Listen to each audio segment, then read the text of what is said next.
श्रृंखला की 275वीं 275 कड़ी में आपका स्वागत है, अभिनंदन है। साप्ताहिक वार्ता भाग्योदय परिवार की। आज रविवार 30 अगस्त 2025। मित्रों,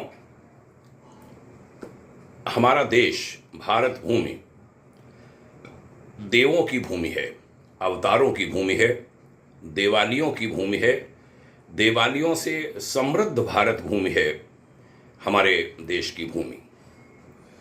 और यहाँ 6 लाख से ज़्यादा मंदिर, देवालय पूरे देश में विद्यमान हैं, सेवारत हैं, जो देश के न केवल आध्यात्मिक विकास में भूमिका अदा कर रहे हैं, बल्कि भौतिक संवर्धन में, भौतिक विकास में भी उनकी भूमिका बहुत बड़ी है।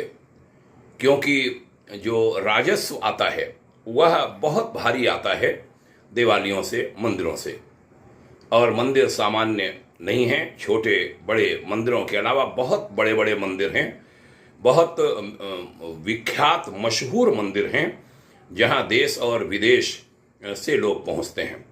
और उत्तर प्रदेश तो राम कृष्ण जैसे अवतारों की भूमि है। उत्तर प्रदेश में 37,518 मंदिर हैं। तमिलनाडु शीर्ष पर है देवालियों की संख्या के बारे में। हम इसी विषय पर आज चर्चा करेंगे और प्रांतवार भी मंदिरों की बात करेंगे। आशा है आपको ये वार्ता अच्छी लगेगी।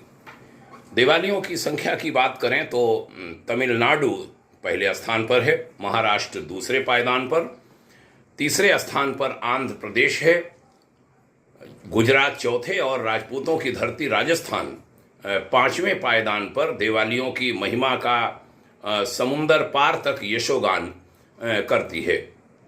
इनमें से बहुतेरे देवालय न केवल शताब्दियों पूर्व अनूठे शिल्प से निर्मित किए गए, बल्कि उन्हें विश्व धरोहर यानी वर्ल्ड हेरिटेज भी घोषित किया गया।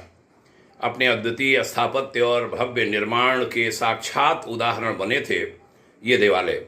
प्राचीन भारतीय संस्कृति के गौरवशाली इतिहास के मौन गाथाकार हैं, कथाकार हैं। मित्रों, ऐसे तो कोई भी कुछ भी कहे, देवालियों की संख्या को मनगढ़ंत नहीं ठहराया जा सकता। इस दुष्कर कार्य को संभव किया गया टेक्नोलॉजी के सहयोग से, और इसका श्रेय जाता है IIT यानी भारतीय प्रौद्योगिकी संस्थान मुंबई के कंप्यूटर साइंस और इंजीनियरिंग विभाग में प्रोफेसर गणेश राम कृष्णन को। उन्होंने इस पर काफ़ी काम किया। प्रोफेसर गणेश राम कृष्णन की गणना के अनुसार दक्षिण भारत में सर्वाधिक मंदिर हैं।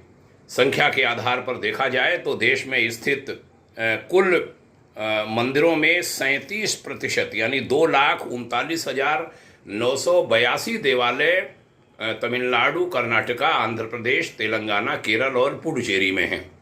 संख्या के आधार पर 79,154 माने 79,154 देवालियों से सजे संवरे तमिलनाडु को प्रथम स्थान प्राप्त है। इसके आगे अगर बात करें तो 61,232 61,232 देवालय कर्नाटक में, जो तीसरे स्थान पर है, और 28,312 तेलंगाना में, केरल में 22,931 और पुडुचेरी में 1,201 देवालय स्थापित हैं। देश की वित्तीय राजधानी महाराष्ट्र में 77,283 देवालय हैं और राष्ट्रीय स्तर पर यह दूसरे पायदान पर आता है। पश्चिम बंगाल में 53,658 देवालय और यह चौथे स्थान पर आता है, चौथे पायदान पर आता है।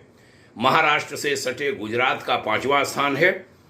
इस राज्य के 49,995 देवालय अपने वैभव और विदेशी आक्रांताओं से अनंत काल तक नहीं भूली जा सकने वाली बर्बरता के साक्षी रहे हैं।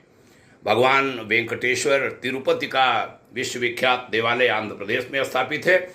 इस राज्य में 47,152 देवालय स्थापित हैं और यह 6वें स्थान पर है। हवेलियों, महलों और कावड़ियों से आबाद राजस्थान के बारे में बहुत कुछ सामने लाने का श्रेय अपने हिंदी फिल्मकारों को भी है। दुनिया भर में अपनी उद्यमशीलता का लोहा मनवाने वाले मारवाड़ राजस्थान में 39,392 मंदिर हैं, देवालय हैं। यह संख्या में 7वें स्थान पर है। मर्यादा पुरुषोत्तम श्री राम और लीलाधारी कृष्ण राधा बलदाऊ के जन्म राज्य उत्तर प्रदेश में देवालयों की संख्या 37,518 है और यह 8वें स्थान पर है। 30,877 देवालय वाला उड़ीसा 9वें पायदान पर और पड़ोसी राज्य मध्य प्रदेश 27,947 देवालयों के बाद 10वें स्थान पर आता है। मित्रों, आगे बिहार चलें तो बिहार में 29,748, झारखंड में 14,680, हरियाणा में 10,329, छत्तीसगढ़ में 9,484, दिल्ली में 5,367, पंजाब में 4,827, हिमाचल प्रदेश में 4,560, उत्तराखंड में 3,695, गोवा में 1,855, जम्मू कश्मीर लद्दाख में 470 देवालय स्थापित हैं। देश के सुदूर उत्तर पूर्व में असम में 5,394, त्रिपुरा में 568, मौजूदा में कम्युनिटी की आग में जल रहे मणिपुर में 441, मेघालय में 128, अरुणाचल में 96, सिक्किम में 87, नागालैंड में 43 और मिजोरम में 32 देवालय हैं। अनंत काल से अपनी भारत भूमि देवी देवताओं की, ऋषि मुनियों की जन्मस्थली, कर्मस्थली और लीला स्थली रही है। बहनों और भाइयों, इस तरह भारत में देवालयों की कुल संख्या 6,48,907 है। दुनिया में कोई 200 देश हैं। किसी भी देश को इतनी संख्या में देवालय होने का सौभाग्य नहीं मिला। आगे चलकर विश्वविख्यात देवालयों, उनके अक्षय वैभव और उन्हीं देवी देवों की कृपा से भक्तों के माध्यम से उनकी प्रसिद्धि, समृद्धि गाथा पर भी हम आगे चर्चा करना चाहेंगे।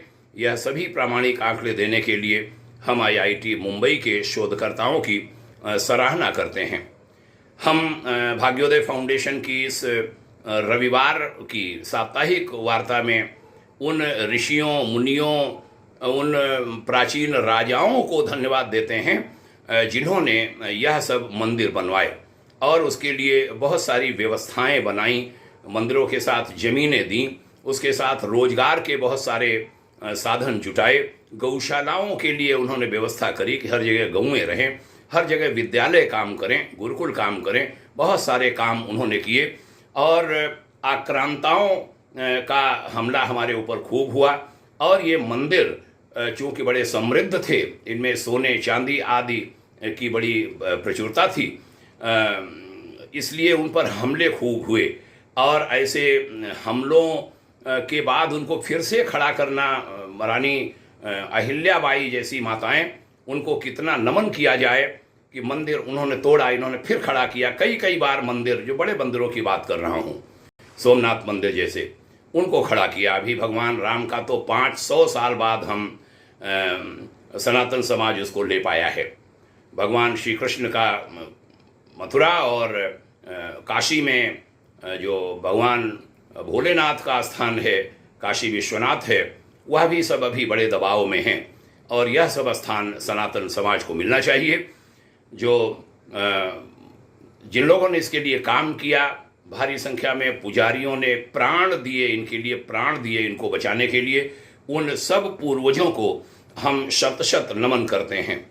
हमारे कोटिशः नमन उनको भी जो भक्त रहे सनातन समाज के, देवालियों के, जिन्होंने बहुत विपरीत परिस्थितियों में अपनी आस्थाएं नहीं तोड़ी।